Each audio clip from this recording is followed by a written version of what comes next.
Hello, viewers.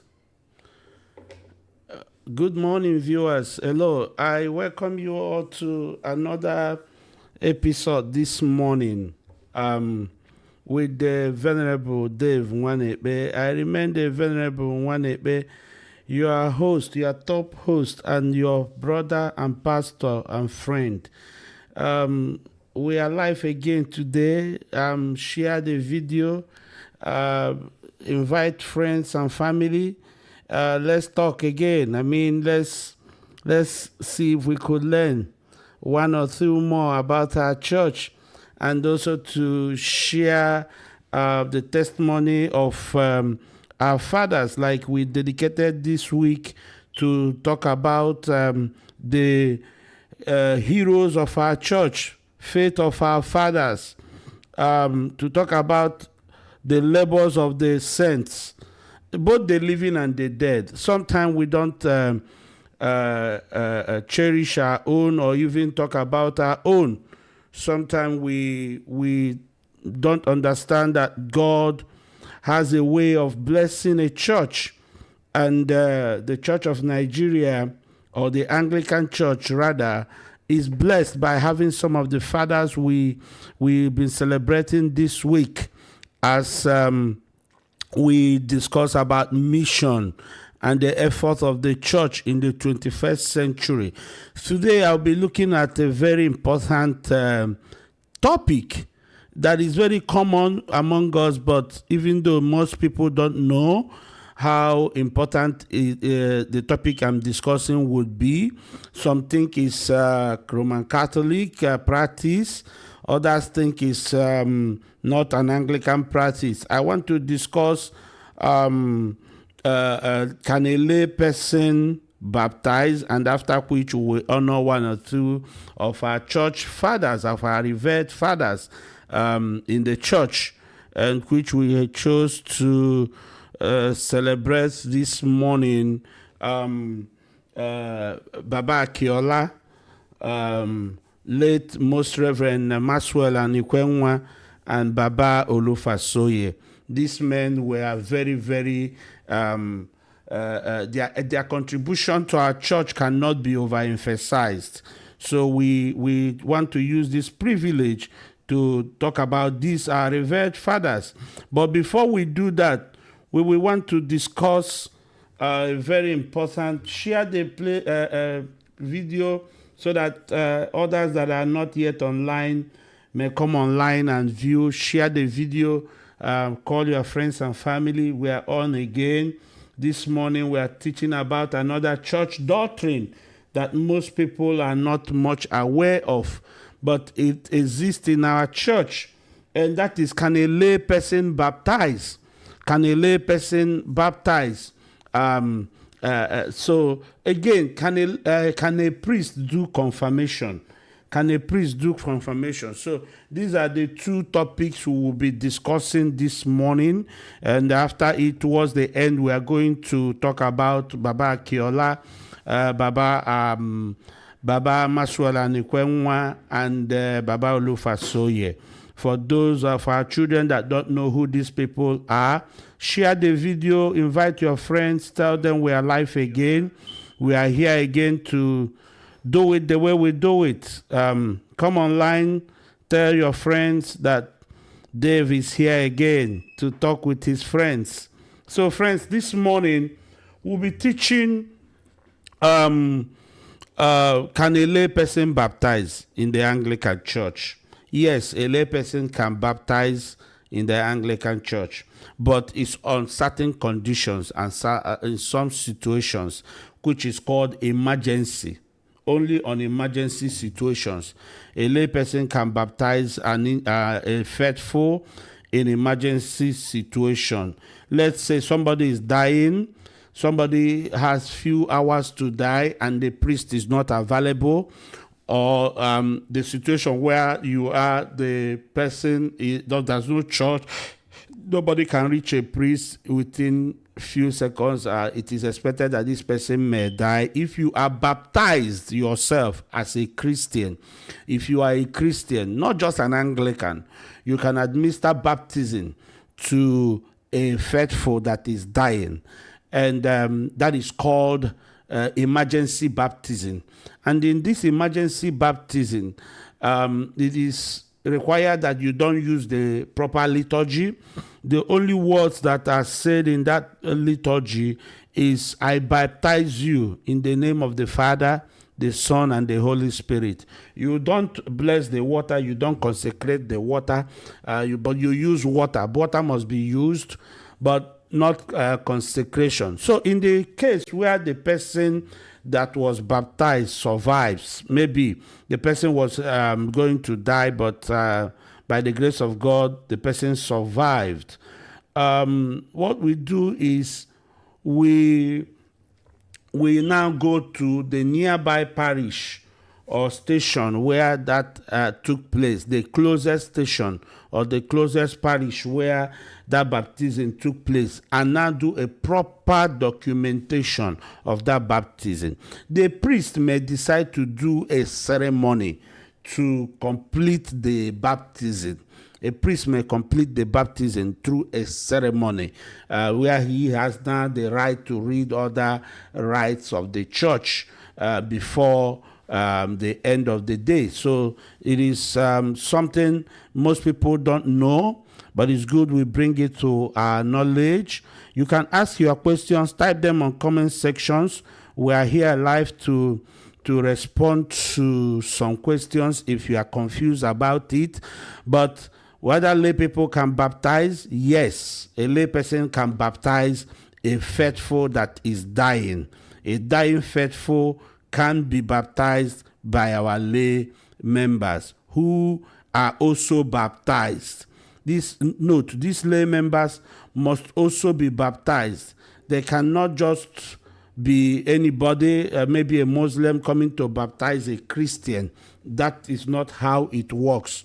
You must be a Christian. Even if you are a Roman Catholic, even if you are a Pentecostal, but you are baptized, and this person gave his life towards the point of death, and there's no pastor, there's no priest around, yes, the liturgy of the Anglican Church allows that this person can baptize you.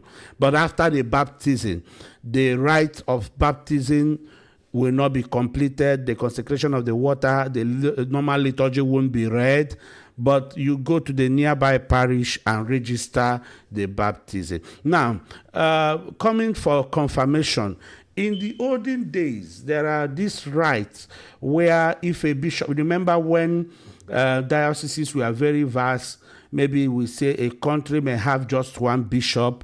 There are still nations where it happens where you have very few bishops and they cannot cover up the entire area.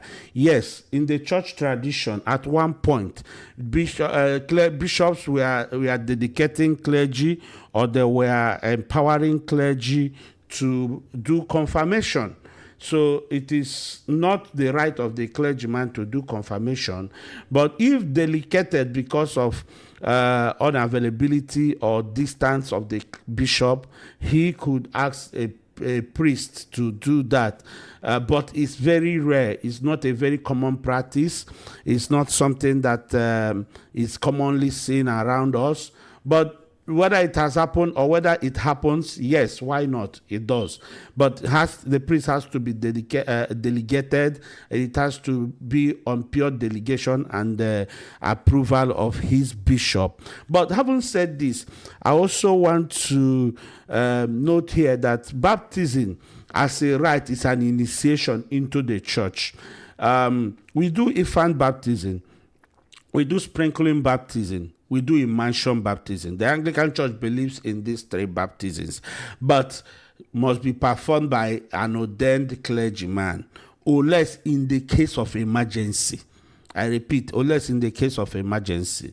Another question I got last night was, can a deacon wed? Yes, a deacon can wed if he has the mandate of his rector or the mandate of his archdeacon or the bishop, if delegated to do that. So for a deacon, everything you do must be approved, must be delegated, must be asked to do. No deacon does anything on his own, because deacons are almost people on probation. They are not full clergy. So thank you for listening to this. Now let's talk about the three revered fathers we chose to discuss today, or we chose to celebrate today. The first will be Bishop Maxwell Anekwenwa, Archbishop Maxwell Anekwenwa, who later became the Dean of Church of Nigeria at one point. Baba Maxwell Anekwenwa historically is a hero of faith. There's this song we sing, Faith of Our Fathers, Holy Faith. I will not mention less of this man. Maxwell Anekwenwa is a prominent figure in the history of the Anglican Church in Nigeria in particular. His leadership style affected so many people in decades. I think he served in several decades. Formerly, he was a priest of the Diocese on the Niger. So from Diocese on the Niger, he was the Synod Secretary. This man was born in November 22nd, 1940. He hailed from a Christian family in Anambra in the southeast, I think Okozo.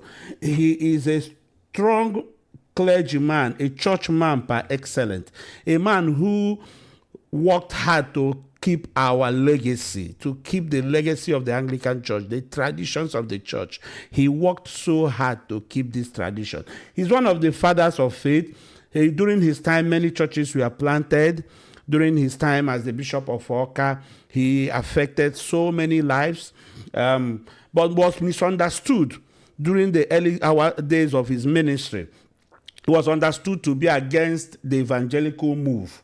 But unfortunately, those who accuse him of being an extremist or somebody who didn't allow the modern day Pentecostal move did not understand that this man was actually a properly trained clergyman, a clergyman who knew what the traditions of the church was, who knew that there was a lot of error. Okay, let me cite an example. Just today, a video surfaced online where Baba Adeboye is now confessing to have made mistake or to have misled the people by asking them to pay tithe. If they don't pay tithe, they will die. If Pastor Ebed Damina did not raise a voice, the church would have remained in this error.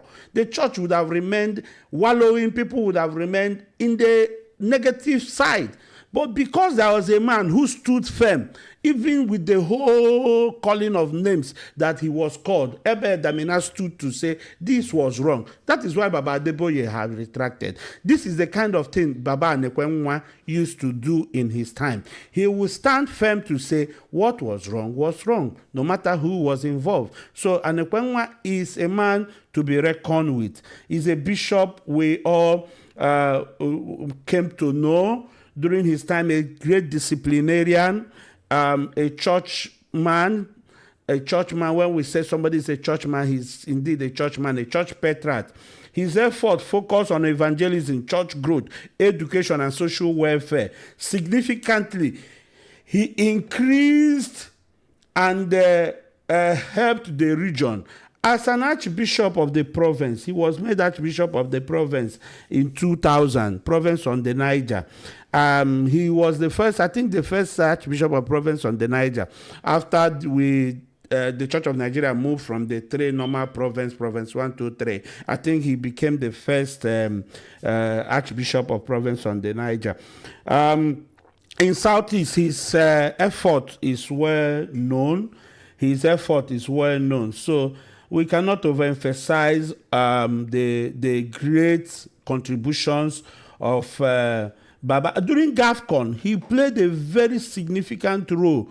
Even in our American mission here, Baba Anekwenwa played a very significant role that the church cannot forget in a hurry. We cannot forget Baba Anekwenwa's effort and legacy in our church in a hurry. Like I said, during his time, was misunderstood for being very harsh on the evangelical. But towards the end of his ministry, we that are now living, we see the impact and the efforts his teachings brought. He brought in this daily fountain. It was formerly called Ndokwoboch. Ndukwu Ụbọchị. And today, the Ndukwu Ụbọchị is something the entire Church of Nigeria uses as daily fountain. So his contribution cannot be overemphasized. He is an evangelist. He is an Anglican churchmanship, a church manship. I mean, he's a traditional Anglican. Anglicanism was his priority. Theological education, he never joked with it. He's one bishop who will not ordain any clergyman unless properly trained. So as we celebrate Baba Anekwenwa today, we want every clergyman to dedicate today to celebrating Baba Anekwenwa. Having said that, I also want to celebrate a second hero of our church today. This is Papa Peter Jasper Akinola. Akinola was born in January 27, 1944 in Abeokuta, Ogun State, Nigeria. He grew up in the modest society and literally was trained as a carpenter before pursuing his religious vocation. Baba Akinola was ordained a priest, a deacon in 1969, and later a priest in 1971. Akinola raised within the Anglican hierarchy and was made the primate of the church. First, he was the bishop of Abuja and primate of Church of Nigeria in 2000. So Baba Akiola's impact in the wider Anglican church cannot be less emphasized. He is a hero of faith. In fact, he came into limelight when the wrong gospel was introduced.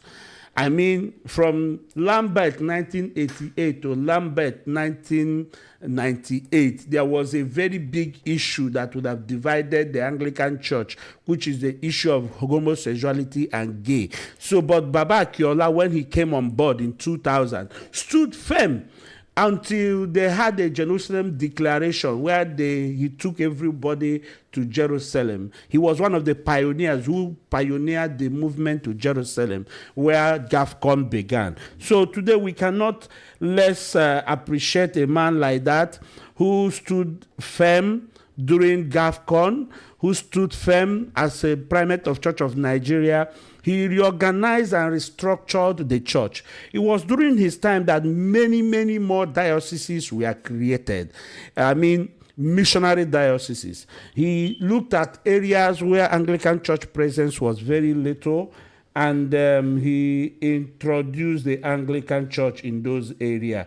So this man is being celebrated today. We have talked about his effort and his ministry. So his ministry is a blessing to us, and we cannot talk less of a man of such great impact in our church. So Baba Anekwenwa, Baba Akinola, you are well respected in our church, and we will continue to do so because your ministry affected so many people. Your ministry is a blessing to the nation. Your ministry is a blessing to our people. We will continue to say that you are a blessing in our generation. Thank God you are still living. May God grant you more life. Your exploits will be remembered years after you have gone. Your contributions to Anglican practice and discipline in our church will not be forgotten in a hurry. And the third person we are celebrating today will be Primate Timothy Omotayo Olufasoye. Was the first primate of Church of Nigeria, Anglican Communion. So, he served from 1979 to 1989. His tenure marked the establishment of Church of Nigeria as an autonomous province within the Anglican Communion, after previously being under the Church of England and the Church of West Africa. He was born in the year 1907 in Ilere, Osun State. Nigeria. Olufasoye was ordained a priest in 1945. He served in various capacities within the church, including as a missionary and educator before becoming the primate. Olufasoye was the Bishop of Ibadan, where he played a significant role, expanding the church mission. In 1979, the Church of Nigeria gained full independence from the Church of England, and Olufasoye was elected the first primate of Church of Nigeria. During his time, he served in Ibadan. We have not moved our headquarters to Abuja. It was Baba Akiola who moved our headquarters from being scattered all over where the primate comes from to station it in Abuja and became the first metropolitan. So Baba Olufasoye was not a metropolitan. He was just the primate of Church of Nigeria. And Baba Olufasoye retired in 1989 and was succeeded by Baba Joseph Abiodo Adetiloye. This man, we will talk about Baba Adetiloye tomorrow. During his time, Baba Timothy affected the church in a very great way. His ministry benefited the Church of Nigeria, that he was the one who transited us from Church of England to being Church of Nigeria. And you know, usually pioneers, it's not easy to pioneer a work. So he pioneered a work and was faced by criticism from Church of England, faced from criticism from West Africa, Church of West Africa. He was attacked several times during his time, but he stood his ground, creating the provinces that we had, which was the Province 1, Province 2, and Province 3. So his effort in mission, education, evangelism cannot be overemphasized. Even though he had his own shortcomings, no human was perfect. He had some challenges in his own life and ministry, but the Lord helped him. He retired and gave up when the Lord called him in 1992, when he passed on. We honor these men today as our heroes of faith. We will not fail to talk about more of them in the coming days, and we chose to celebrate our own. I mean, we cannot always talk about the whites. We cannot always talk about Koki. We cannot always talk about Patterson. We thank God for their effort in Nigeria, but we have also got great fathers of faith who have done well too and should be appreciated. So today we have discussed, can a lay person baptize? And we said yes. In extreme case of emergency. And we say, can a priest confirm? We say yes. In the case where the bishop is unable to get to their location for several years because of vast area, he can delegate a bishop, a clergyman to do so. But we said it's in a rare situation because the bishop is always the person to do the confirmation because he stands in the apostolic office. He stands in the apostolic office. So it is one of the services that is dedicated to the bishop. But again, worthy of mentioning today is that in the church hierarchy, what we call admission of women into Mothers Guild and Girls Guild and all the inductions can be done by a priest if the bishop allows. Those are not apostolic. But if the bishop does not allow it, sometimes then I have to ask them. Even in my own very eyes, I've seen archdeacons come to induct women into Mothers Union or Girls Guild or all the inductions. Those ones are not sacramental. So a priest can do it if allowed. Again, if allowed. But before, like I said, priests were doing it. It wasn't a problem until of late when it now became just the office of the bishop. Thank you for being part of today's teaching. We celebrated Baba Anikwenwa, Baba Olufasoye, and Baba Akiola. We talked about lay people baptizing. We also talked about confirmation if the bishop is unavailable. Thank you all for being part of today's program. Until I come your way again, I remain your brother and pastor, Venerable Dave Nwanepe. Thank you and God bless you.